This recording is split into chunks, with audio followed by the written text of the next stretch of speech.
bwa mugezo ngo dukeneye isaba gufunga netu aho gusenga ariko bakimo sana haleluya haleluya tina bana pesa usaida mubusima haleluya bwana wose abaona ndio maneno 15 ngo mubusema ngo ndio mara 15 na sense wapi usoni wiki isonda ko mubusima 15 minutes ni nyinshi gusenga 15 minutes kwimara udasenze kibikunda kwimara usenga ngo ntizokunda ngo ariko kandi kwimara udasenze naho ngo ntizokunda Imana yagushobora cyinshi amen haleluya haleluya gusenga ni busi kibigoye nubwa n'umwana muto uzi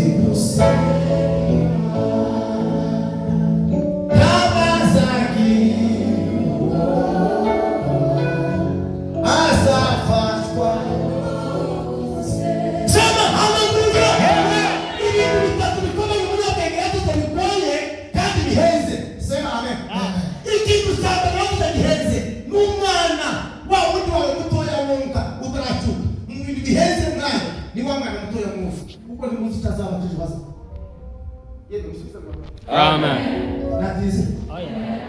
Undere wao wabio usona Mungu. Nabali ya kwazeni bagaragaza kundere. Kaza kutisha. Sema amen. Iki gutaka mu gihezi n'umuntu waje mu masomo agasoma. Habe ngo musoba na araheze. Nuko ngwana muri kiro ariko yarasoma. Afite knowledge. Araheze. Kuko yosonza no ariko ejo. Ngakho. Amen. Amen. Yo hagumye Tanzania waribimse. Usubize amen. Amen. Ngo usanga ari yanyandi ngo yasinzire yabya. Ngo ntukibeshe ko ikora mushishuke akita kwa njabo. Yo kwiki. Nusanga umuntu wasumye ari kusimesi yarakusi. Yaba hivi cyose. Nugatekereze ko ari kumba. One se jamais. Isu balo bakuto. Apa ministre wito. Kuwe amefitiye capacité. Mukije mutikaye kubusokunda. Muvuga ko amen. Amen. Umuntu wakabyafite muheze kwisi. Umuntu usukuka mara agasenga. Umuntu wasenze yosonzana kazirimo. Na kabiri akagira ikigo cyo kugaburira abantu. Ndabwo mwasanga kuzaba watu birakora mu bwisho. Bariko mugito. Ari kurira.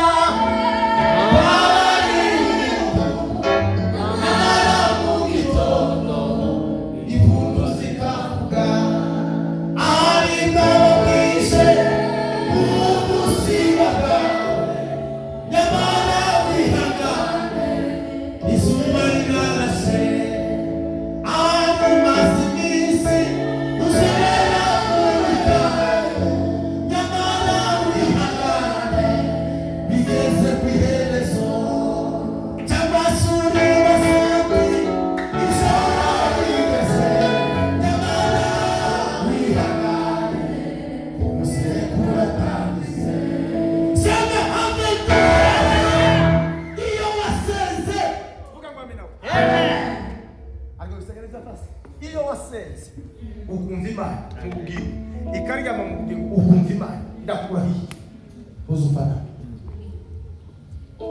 iyo wasenze neza ukumvishwe ikimana musabwa uzufana bageraze ngo yari umusoro barashaka ngo tarabona umukyazi imana ngo yamurase kikamu ngo cyangwa ngo uzaba ko telefone usenge mugabo amen amen bila yakuse sema haleluya.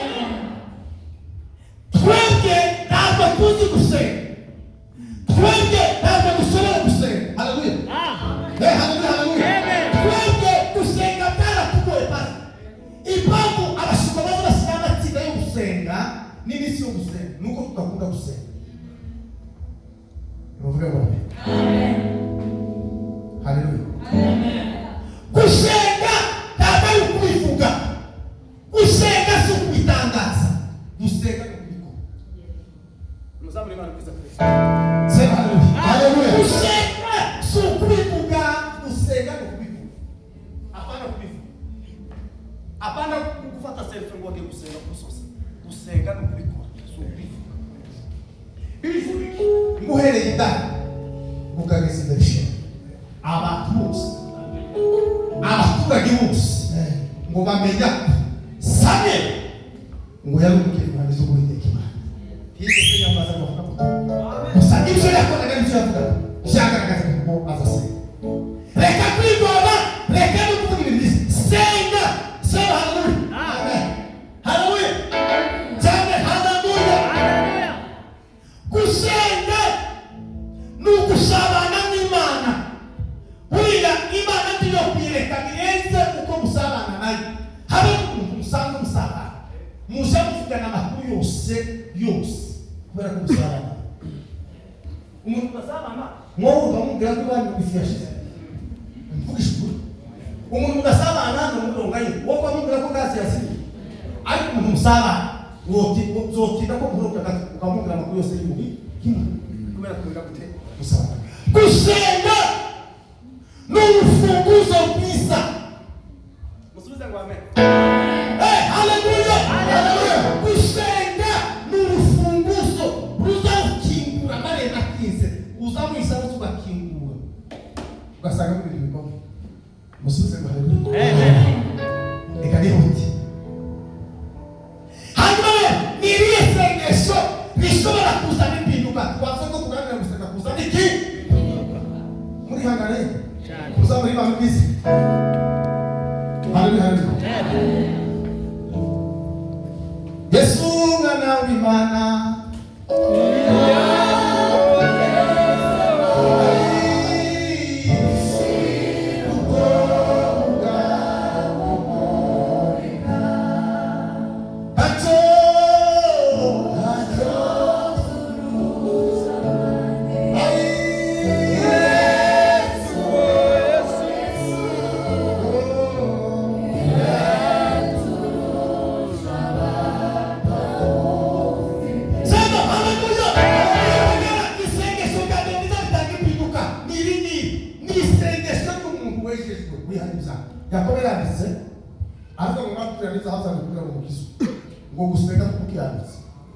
Kugira umumaro ngo yasenganye umwete. Amen. Mwatungane ibyavuga ku Kristo ngo gusenga kumukiranutse ngo kuza kumumara yasenganye umwete. Jambo kabiri sengesho ya kabiri zapindu dihuse kuranza kwa musozo siku ibya Yesu nagatoka nuko amen. Amen. Kabiri ni sengesho no kwisera tugira abantu kugeza mu nyine tuzadusengera mu gitabo cyo kutume twasura kurira muri release akarutonda babe twahura muri wati bakora baza sekera abantu wa wundi wasengera hano tumurongo w'imbere no muri release no muri wati akabari ko tumurongo w'imbere mumbire kuzuko uwo muntu arise wosenga imyaka 1000 isengesho rizari hindubuzima ni isengesho ry'ubuzima. Amen. Mushyize ngo amen. Amen. Haleluya. Amen.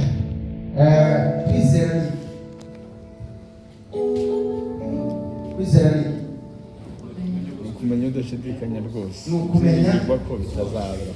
Rwose. Ako kantu ariko kagira imbaraga. Rwo. Isuramu.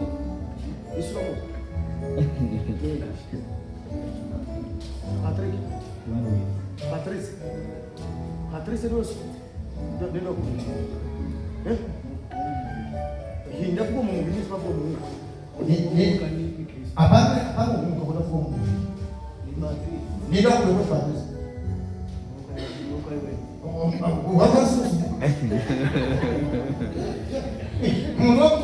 Mungu pesa kusema. Gute.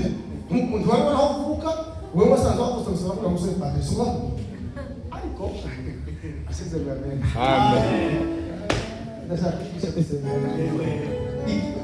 Uyu hariko muraga ukamwica. Yo father papa ni Patrice. Arabizi books kose ari Patrice. Siko papa. Haba ni boza ni mugiti.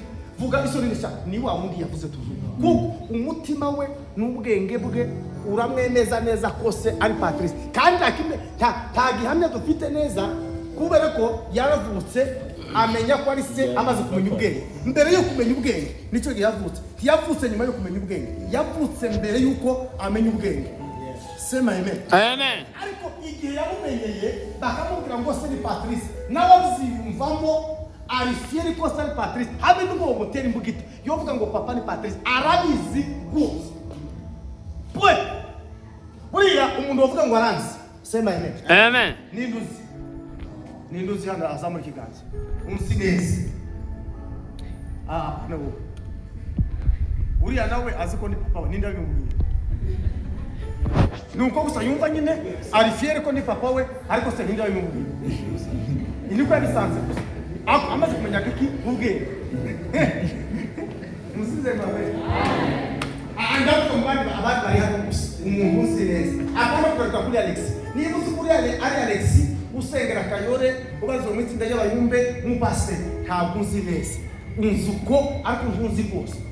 Umuntu uzi rwose ni umuntu uzi papa akamenya na mama akavuga ngo Alex ni umuhungu w'abasinzira nyina ni umukobwa w'abanaka tuze nashi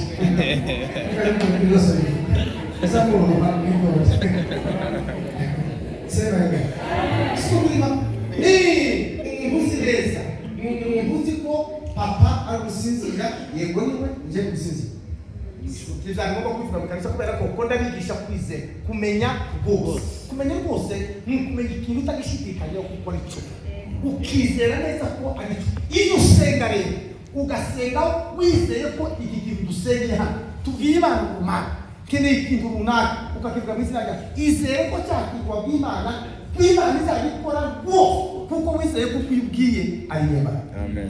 Ariko kumva ko uzi papa ariko utazi Imana uzaba uzi iki umuntu uzi neza papa na mama uriya mukobwa kana gakobwa kari ugerera niko kazi papa kakamenya na mama ende ko bari hano ni uzi cyane utapana amen usuza amen bivuze nuko mama ari nasenga ubushiwasi kuko ko rero umva kwanzi neza amen hanyuma iwe ndiyoshidikanya kuko arazi neza ariko wewe kwizera rero iyo usenga wizeye sema amen ikiza kipita mu gusenga ariko base tugomba kuba simbizi neza ko tuzakora tayari isengesho yafu kubera wasenza ariko kimisenge neza ko cyakintu awusengera tuzakora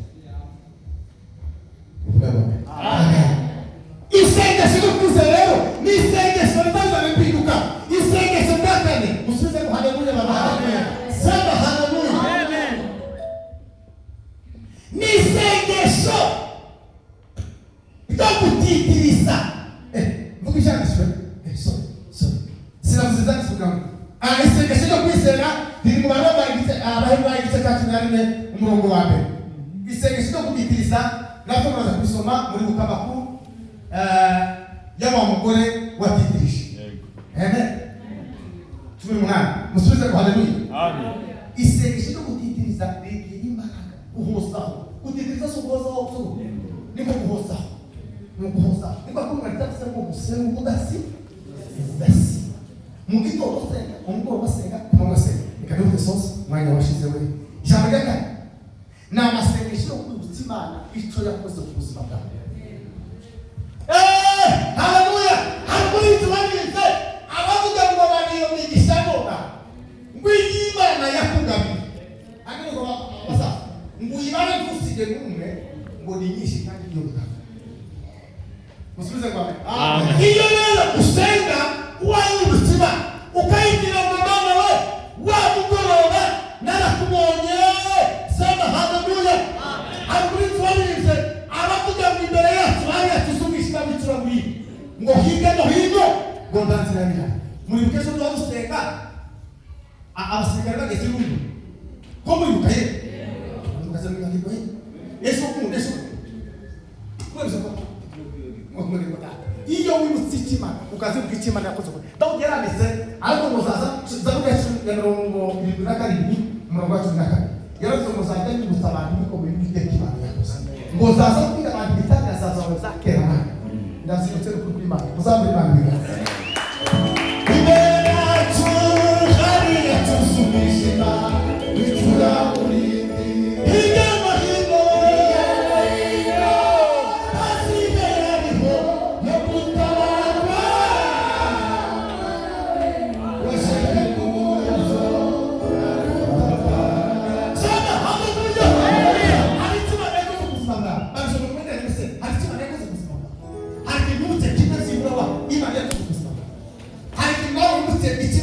tumesimama.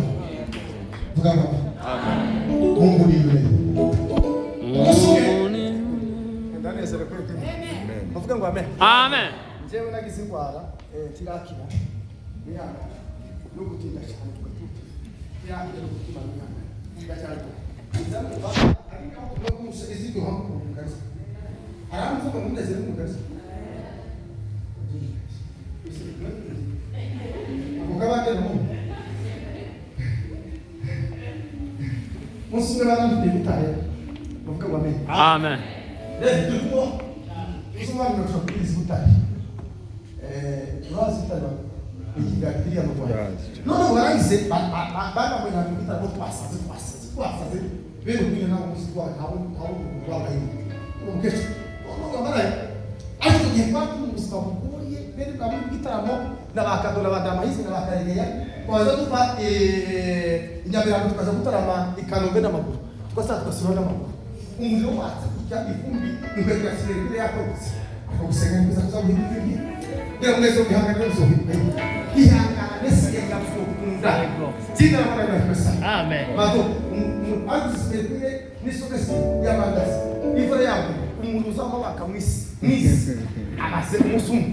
Baramukutare bavuna gasimisi kandi karakuse kandi narashushe. Kitagasimisi kakuse ari mu tembo. Agasimisi baramubagira. Agasha gakuse bena kanye kakareka kumukora gafta amakibizu biriha. No. Let's sing it. Mungu amen. Amen. Mwashike mwaterani. Sema haleluya. Amen. Zao langu shima Yesu.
agiye kudusuhuza mu minota itanu. Jishike y'ubutare bw'igikina iminota itanu none nawe badeni guca banamugisha arareba abura tumwana mu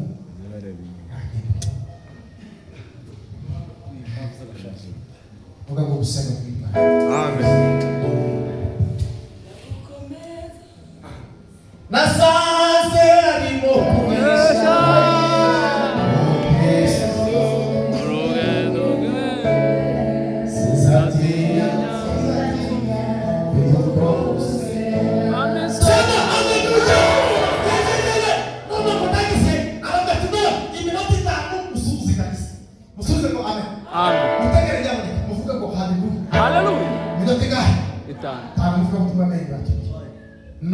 Nani kwa flash ili simamita ngo umeyoga hiyo. Kongo. Oberana. Mato. Oberana. Wondani tena kwa Imana yacu kwa Imana kwa kiye Imana ndiendese. Pia gati ngo bivuze hano. Wondani ntabwo nifitaka koresha nitwa kwa jana. Reka bakubita moga tuya. Mungu kumbi Yesu. Agira neza. Manda bishoye. Amen. Ngo barangi bakubita moga ngombe ka Yesu. Uke kwa amen. Amen. Sema haleluya. Ndaka ndaka sika minoti itatu. So bazamu ya 18 ngo gatanda. Halafu ngo nashikuje kibere ya kite. Ngo kwa ni byo bagesiza y'kanisa. Muri cyo kitumutima wanje bishima biza baje kanese. Ngoma muri cyo kimutaza kumbira umukunzi wa kazabona kuko. Imbere yawe wari byishimo byuzuye. Mukane kuko kwa Mungu. Wari bineza neza muteka byose. Konani gusomya zaburi bashaka ngo mbere Yesu. Amase furaha. Ijuru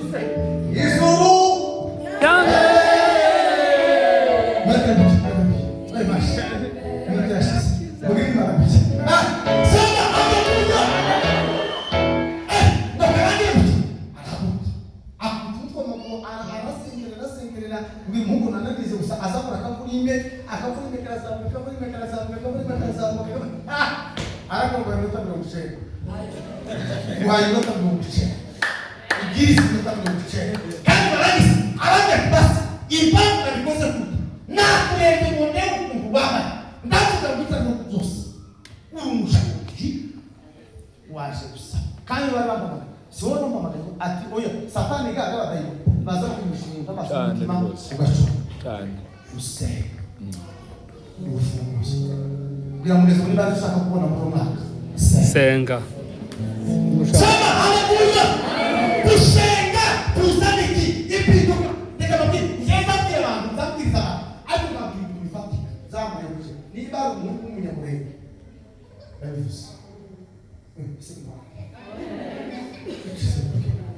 basi uretse jewe no mubeka nitwa bagaba bisi muri Bibiliya n'utaraje muri Bibiliya n'jewe bavuye bile babiki ije no mubeka ibaki gusa kawo muzoso bakusa jewe nasanze byo barangije abari mutume wanje Alex iwali wa mubeka kubera gusenga gusa ninde wakoze uzamu wanje ije nakoze uzamu umwaka n'amezi 5 harundi wabukoze ayo cyane zamu cyane mpezo ije nakoze ikigara bage kuko sitamwe peseko mutegera makuru nara yabiri sijabira mbona asasi sema amen arangirizo ko sitamwe peseko babe sitamwe cyo kurira ku igoro buki igoro ry'umupira n'undi gucya ibara ntambike gucya baruki nyabira kumera ndimuzi ngo ngetegeze gucya ndaka musiko ku igoro nareka ndakana ndashatse abana bose basuzumwe nareka nishira kandi abasuzumwe nata abaranga ati nakubahiye wowe ngo mumwe wacanya ko muzaje kuraje uyu mwana wakaza kubera mpamvu zitanu twarasinze umusanga ngo rutari yambira gushaka muzana ntake bizokuva kubera ikwa umuntu ko ari umwaka y'ibitatu itani munani uri we gusa bibiri no nyine abasenda baba kimani ko baje muri restoration church haba mu mshibasi bana kwa komanda koma sasa bimizi ni manda mwana peti silence muza kukishi kose yewe mutima wanje weka kwibagise yego besena ukamukunga cyane wabasha kwihamya yego yewe mutima wanje weka kwibagise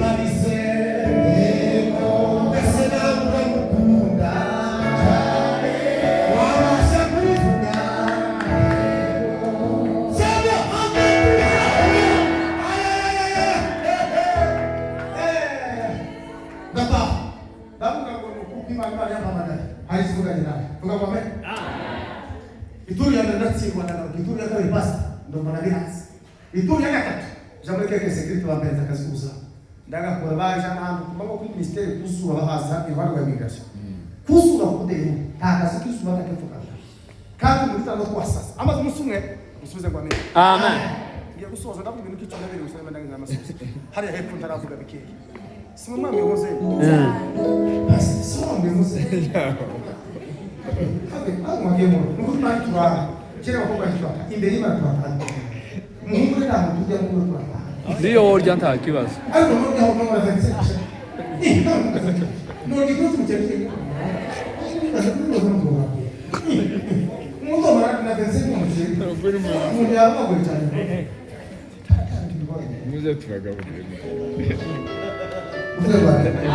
Yawo tege sema isi la riba ndaka kushega nufunguzo kingura mwinshi sema musumwe ndasinzira ukasi kuma musumwe namasina ngufata display kubera igitaramo cyaveye ijoro bwa kemuto nasinzira zifatire bimwe nyishyira hano indi nyirabezamo muri disipurine nta bintu byinshi byo kwirirwa kwigora ngo basitereze Ndagenda irateye. ndatuza umuhungu w'imana kandi ari igihe cyiza kigikuse bene ibyo byose none n'ibyanda ndatuza gatika kazana ubwo mutima gusa namufungulia naona Yesu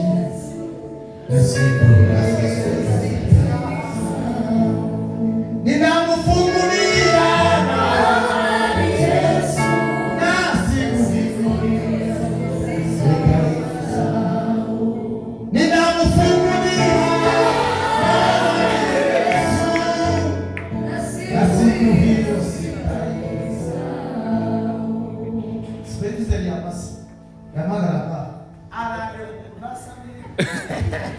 ariko sinzara muzamu gisaze kuzama yare kujoro digitano nakare control arabena umuntu yapfuye cyangwa muzi arabo boy ngo zaveze nare kutara wala mugitara kugira senge mamese wala mugitara ko use iyo batiziriye mogasizi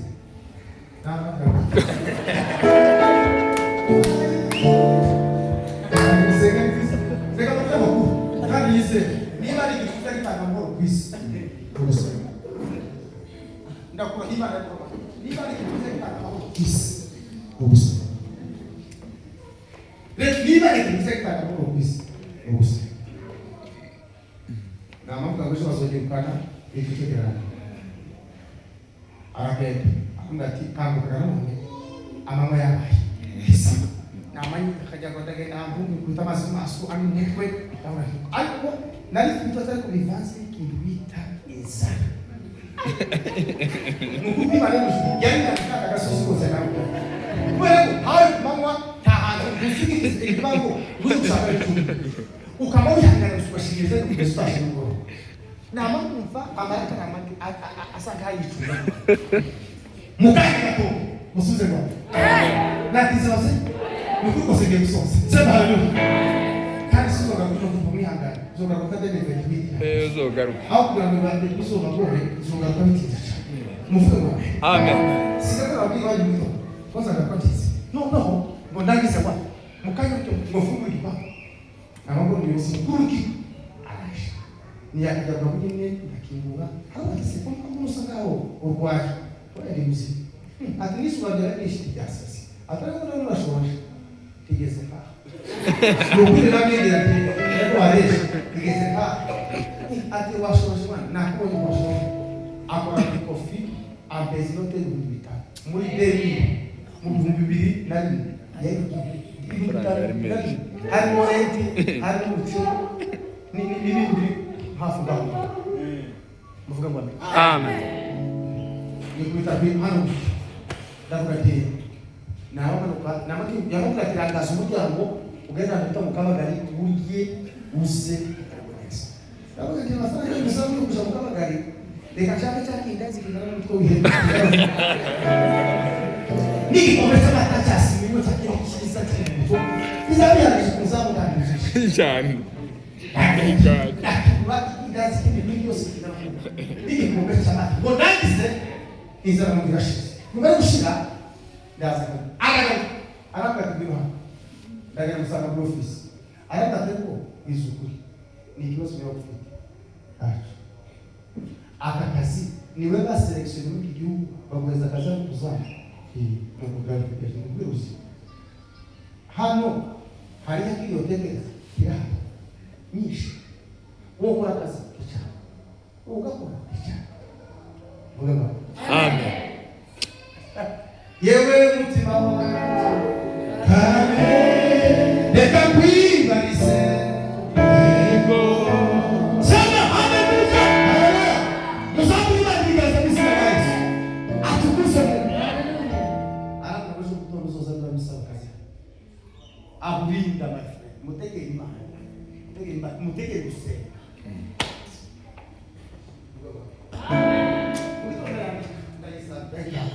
Mungu alikwesesha na yanga tako. Kumana na mazina ngo security. Ngo ukora kazi. Tichana. Wewe ugakora sofu kiame siku ngapi? Si chenga. Profita menyo kanya mfita huo. Hata watu baba usiku unataka kuona kazi.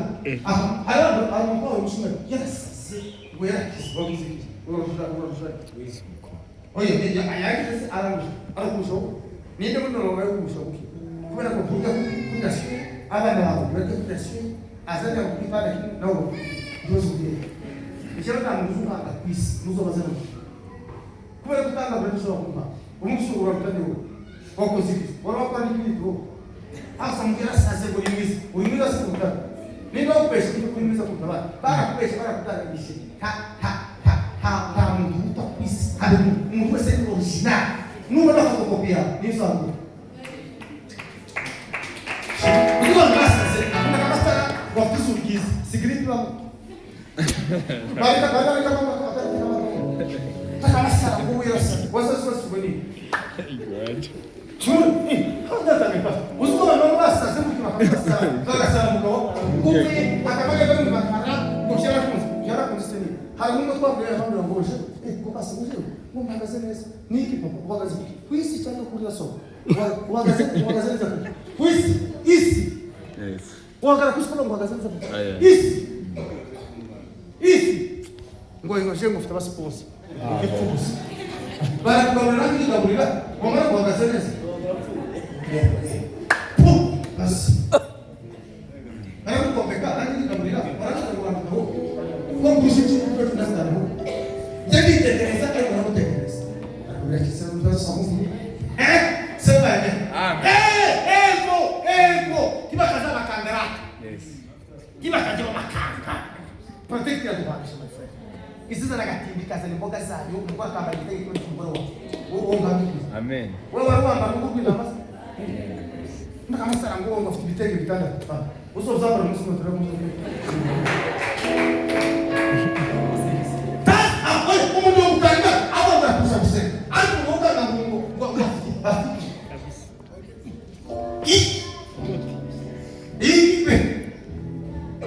Mishana imeweza kupiga kwa vizuri. Tunataka kwa chitachu wanaanza kufitibitenge tu. Hapo ndio kitaka kitaka kwa chitachu. Ndio sina. Ukaanza kufitibitenge tu tunataka kwa chitachu. Ibitenge tu ichenda ni zao. Ni kutichachu mshuma. Muwahade mshuma. Tukasabu sana. Sasa ndio Yesu. Mzambe mabila. Sema haleluya. Amen. Ego. Ndashoje kukaa. Vuga kwa sana kuzi. Bila mwezi mzara kuzi. Tibira. Kwa kisabe natsinda, numara gutsinda bampereza akazi. Naje nitanawa bagaza abantu bamapamara gusekira. Musu basanga muri office namba ya costume nziza nikafata mtu kuyamaro. Yasatse atombutse.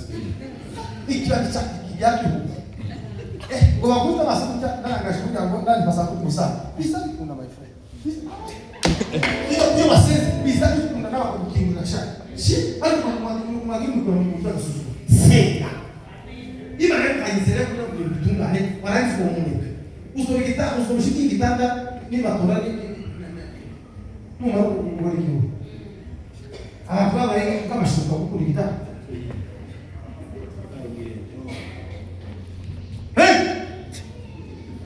Ukunda kipele huu, basa mwenu tuta kipele.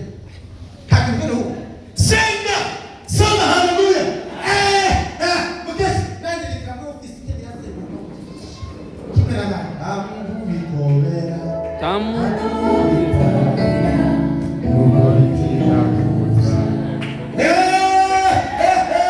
Yewe, takiti kusa. Sabiti, aikiyomishi. Bazalisha ofisi, bazamira imbuto ku ruhande, barakoza ngo chef bikambe ngongorore. Bameni bakazuzuye bose. Ni Paulo baba. Kure cyane habaho hagoye kure.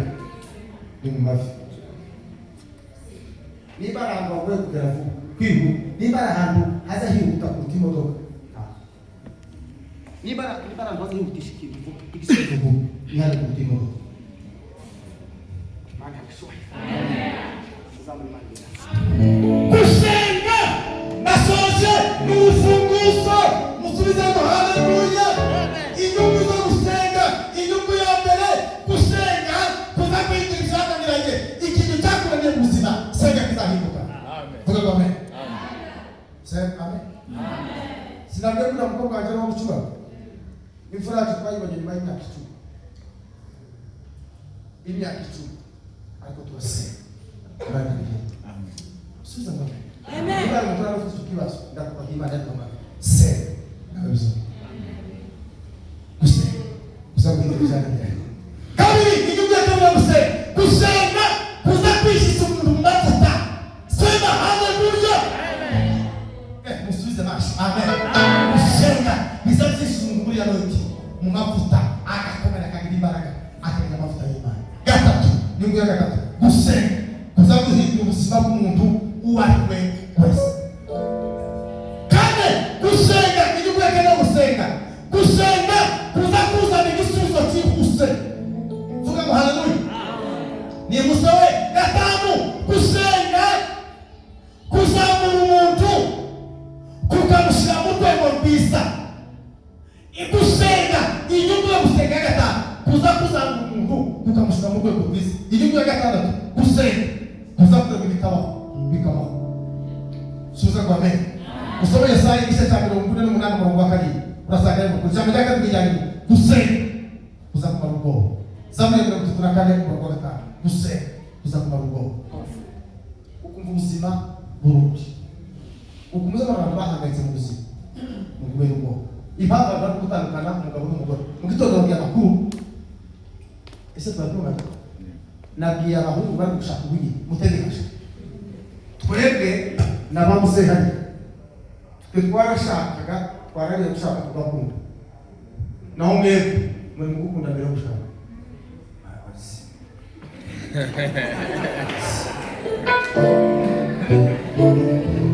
Mukase kiragenda kuzabira mwiyogoshe twaza.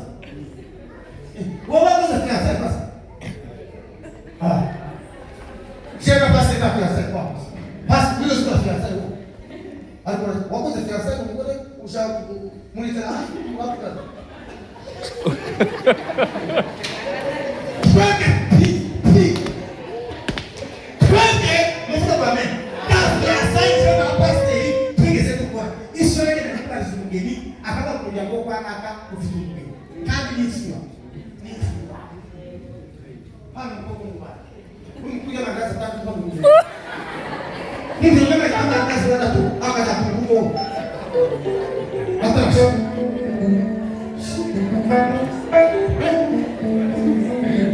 Chapati. Motete mais. Usiza kwa mimi. Leo ndio mtoto twenge wala shaka. Twarangiza kushaka akuzani. Tukala kumunda. Hiyo mambo sasa ndio. Kila sina kama mtatumita na kushaka. Ili akamdo mtatumita. Madam tara wa Mungu. yoga ngo kugira ngo ukunde kwihene wenyine akakutumwa yuko wenyine imikema umuntu akutumwa yuko wenyine warangiza akari na nifashije atana basese ngo yego bose ngo jewe ngo ifeke ngo yakichipsi wasana ka juice sosiso kamwe kwa watu kwe kwa watu ndara kuzana kuhamagaye ima nikutengeka umba akura kukende wenyine akakugende wenyine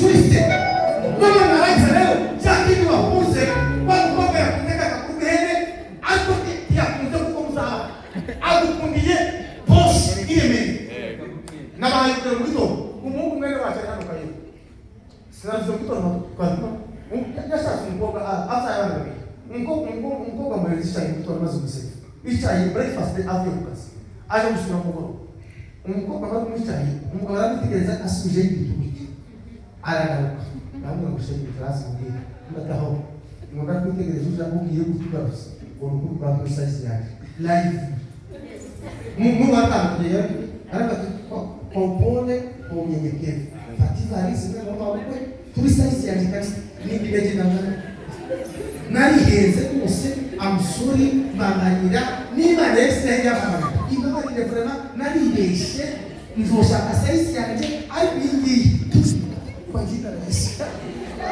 Ambira kenda tuzamererwa neza karutekane.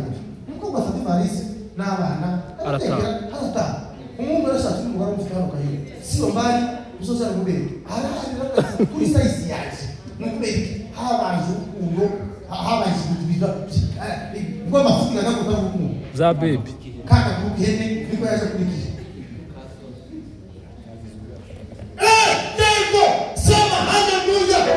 Kusenga leo niko kuja kufasha abantu ukabazima na meza ukabagiterekezene ariko kusenga kuza kuba mkumba ngobuzi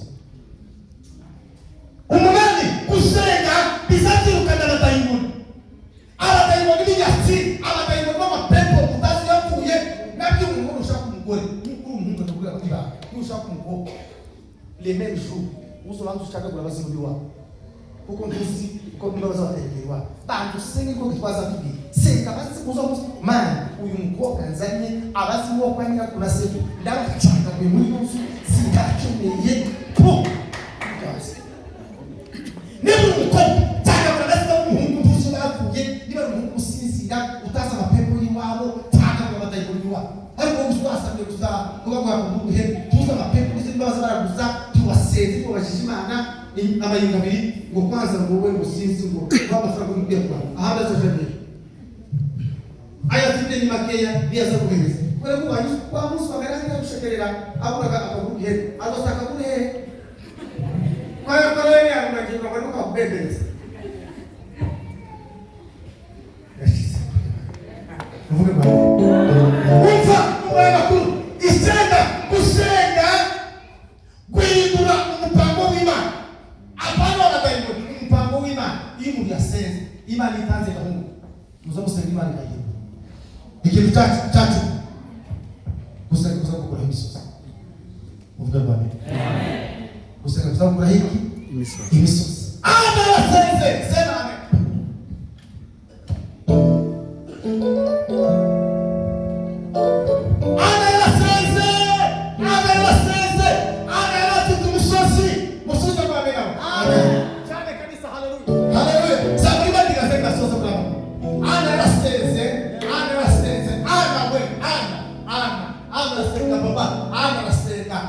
Kigeragezo pelino badekwe arasenga bilibana ngoma iki kigeragezo uyu mudayikoni ni ukweki wa mana kumeriki wazizinda akunda tanganyima bibisi kwambira ngo niyo nazizinda ya mani habiswa ako ai anakumeza shindelima hakuri kwa mzee hata kwa shindelima ngo wasenga ngo bingingi man ngo bakulisha habya ngo mana istahili muje kwa masese zamlima ndika atukuzo Yesu amen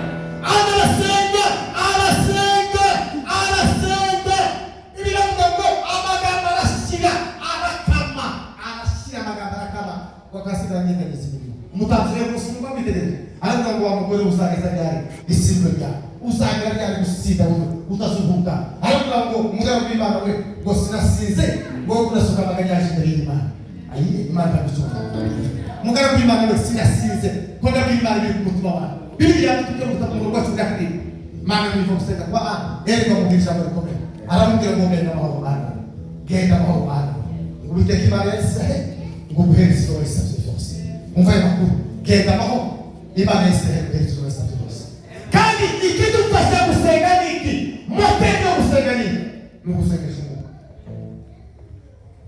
mwanzaza ko umwuka ubaza gufasha kutegekeza ariko nikakupasa zonga kumwuka Simame Yesu ngapi? Ako na nakatake. Wewe unataka sikia kusonga. Mungu ajibariki sana. Amen. Sema haleluya. Amen. Mungu akuu. Materi isikupasha kusema. Mungu wewe. Amen. Amen. Mungu azatufasha Mungu. Kusema. Sababu kusema. Sema amen. Imana ibagire neza. Imana ikuri ho musozi w'Imana. Amen. Fasiga dusenge Imana. Fasiga dusenge Imana.